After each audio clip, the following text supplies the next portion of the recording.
You have the right and the power within yourself to choose the direction you want to go. But in the process of making that choice, understand that God is sovereign. And when everything is said and done, He will have His way. You're still alive, so therefore God is not done with you. You're still here.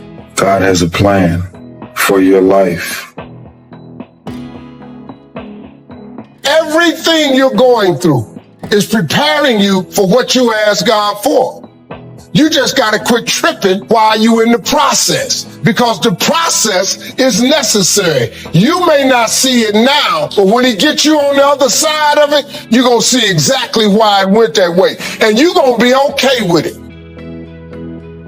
Pull yourself together and quit tripping because you're in the process. God is processing you. He ain't through with you.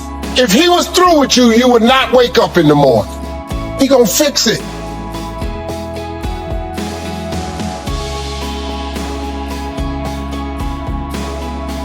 You can never shine trying to sit on someone else's sun.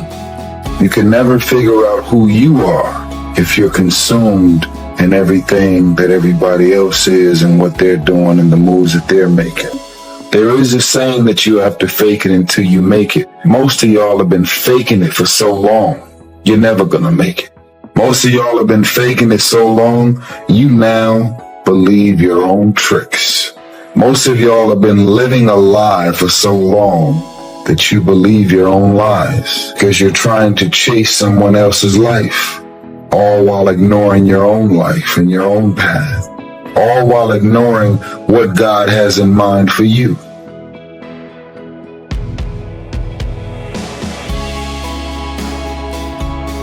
There's something in you, in your heart of hearts, that said, I'm not going to let anybody pull my strings. It said, I'm going to control my own personal economy. It said, I've got a dream I want to achieve. That said, I am the captain of my ship. That said, I'm going to control my destiny. And whatever it takes, I'm willing to do the work.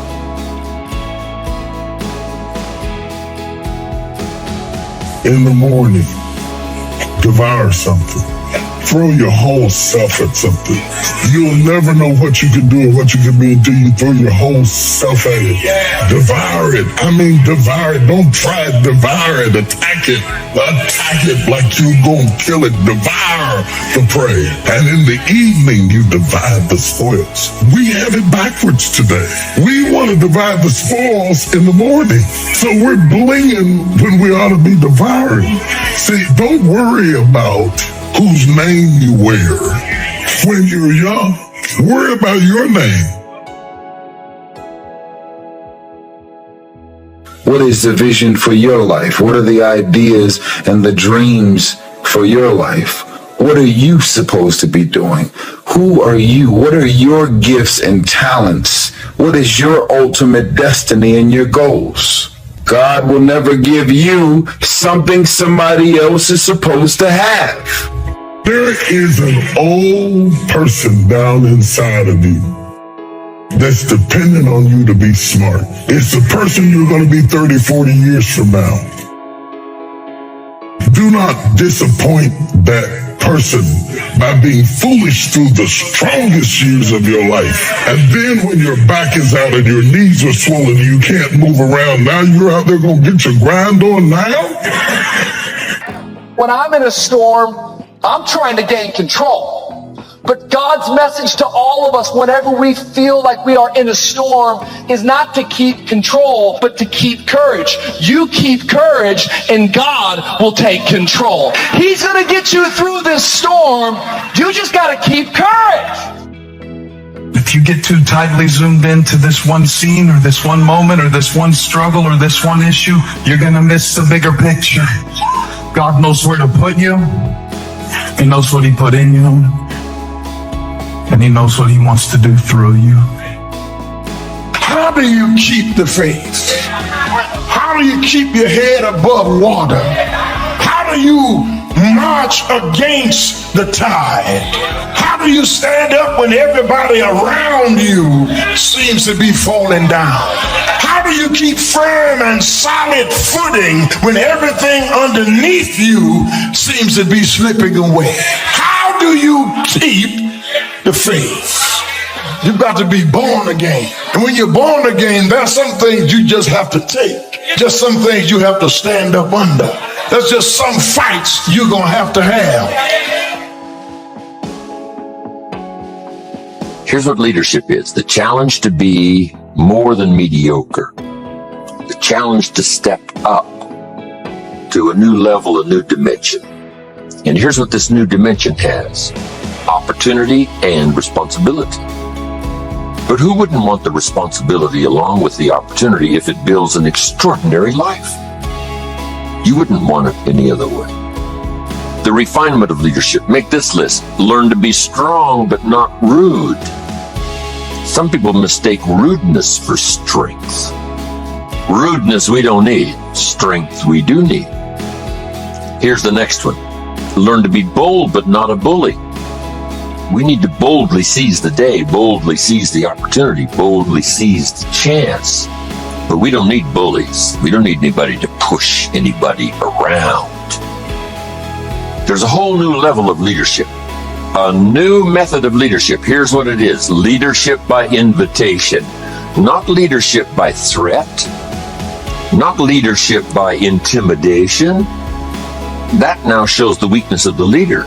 That now shows ego at work instead of skills. But it's leadership by invitation. Invite somebody to a better way of doing things. Here's what else it's called. Leadership by inspiration. Inspiring somebody to make the necessary changes to move up or to get the job done. As leaders, we inspire. As leaders, we entice. As leaders, we invite, entice, inspire. Not threaten. New kind of leadership. Be bold but not a bully. Next, be kind but not weak. Some people mistake weakness for kindness. It is a great mistake. Kindness isn't weak. Kindness is a certain unusual strength. But don't say, I must be weak in order to be kind. The answer is no. Sometimes you have to be unusually strong to be kind. Somebody coined the expression, tough love. Love that really tells the truth and levels, sometimes with a broken heart, but whatever has to be said, has to be said. Kind but not weak. Here's another one that's excellent. Be thoughtful but not lazy. We need to give thought, but we also need to take action. Only quality people. As you think about your goals and dreams, this is not for everybody. You want to build an organization with only quality people. Not people who need more, but people who want more. You want to surround yourself with people that are hungry. People that are hungry are willing to do the things today others won't do, in order to have the things tomorrow others won't have. If you do what is easy, always looking for a way to give yourself a pass, to let yourself off the hook, to do what everybody else is doing, the job, the journey of the broke. If you do what is easy, your life will be hard. But there's something in you that says, I can't do this. I can't do this anymore. Carefully harvest it and then do wise things with the harvest. Now, here's the rest of the law of sowing and reaping. If you sow good, you reap good. If you sow bad, you reap bad. You can't sow bad and hope for good. You can't plant weeds and hope for flowers. It works both positive and negative. Now, here's something else about the law of sowing and reaping. You don't reap what you sow.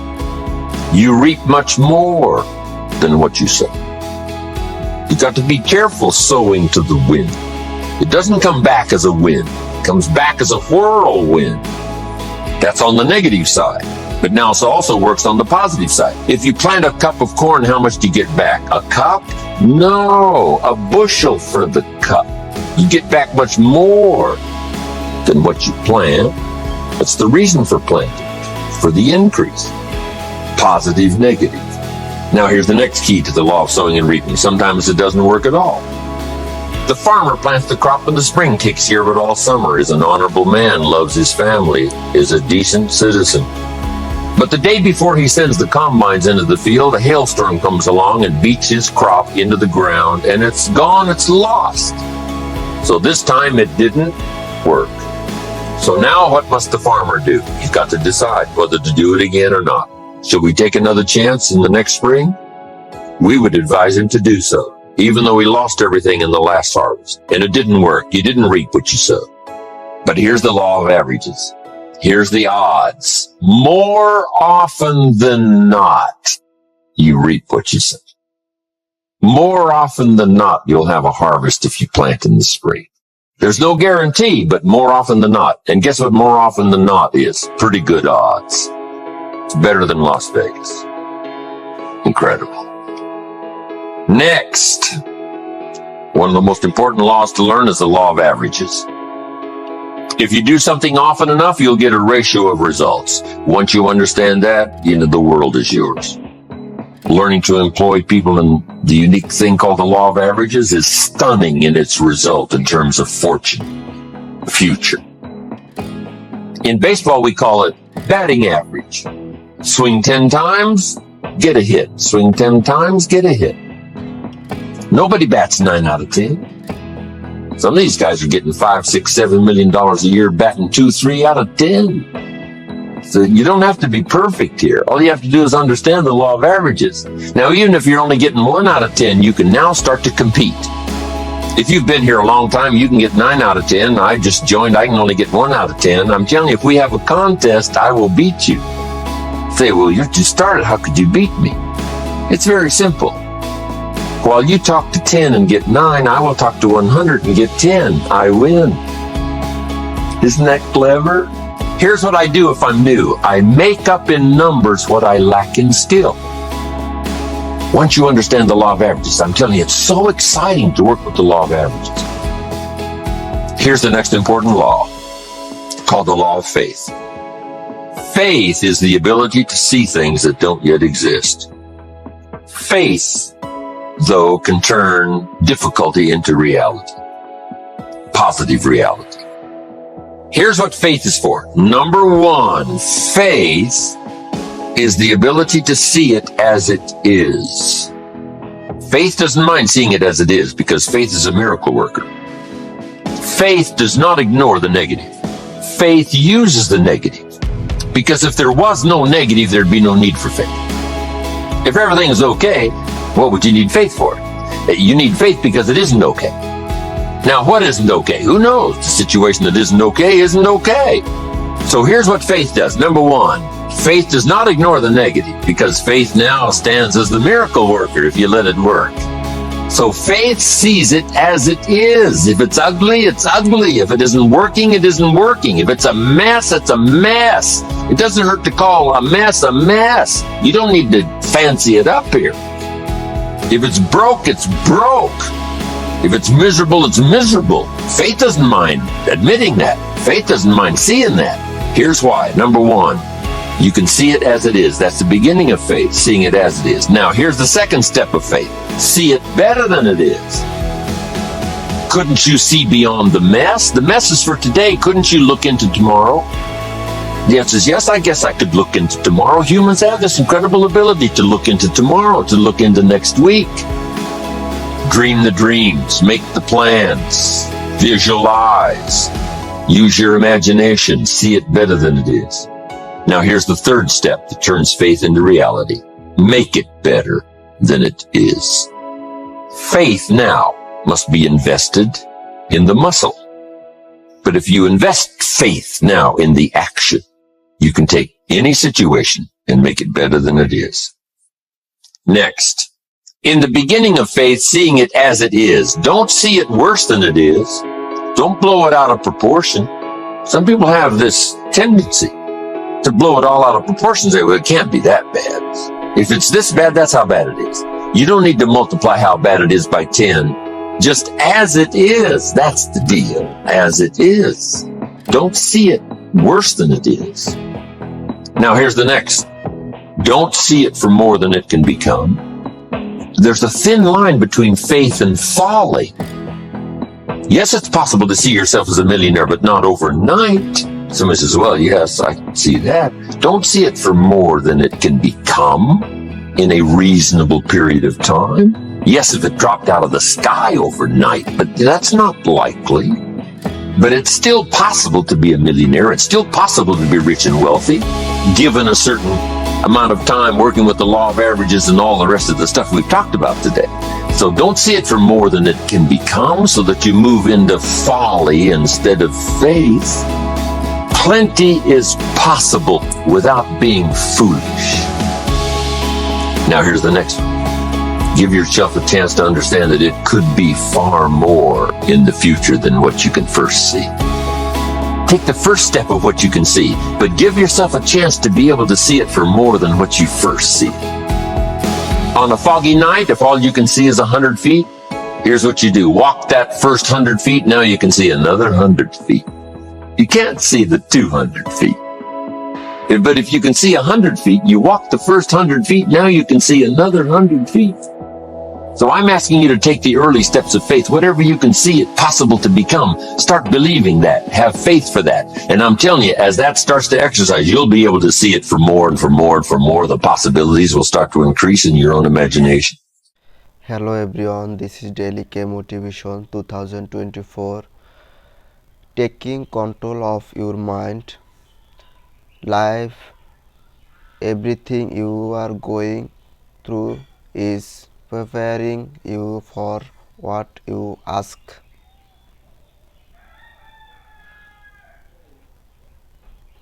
God for. You just got a quickly tripping will you in the process, because this process is necessary. You may not see it now, but when he get you on the other side of it, you going to say exactly what went that way, and you going to be okay with it.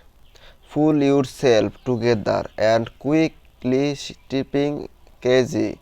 You in the process. Good is processing. Treating with you if he was treating with you. Not wake up in the morning. He going to fix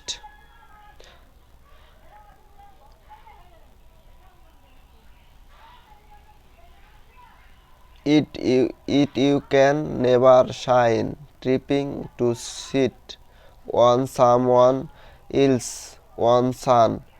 You can never fight fire. You what you are. If you consume in everything that everybody else in and what try doing and the moves that try making, there is a saying that you have to fake it you think you make it. Most of you all have been faking it for so long, you are never going to make it. Most of you all have been faking it so long, you now believe you want tricks. Most of y'all, you have been living alone for so long, take you believe you want less crazy. You tripping to choice someone else's life, all knowing your own line and your hot meant for you.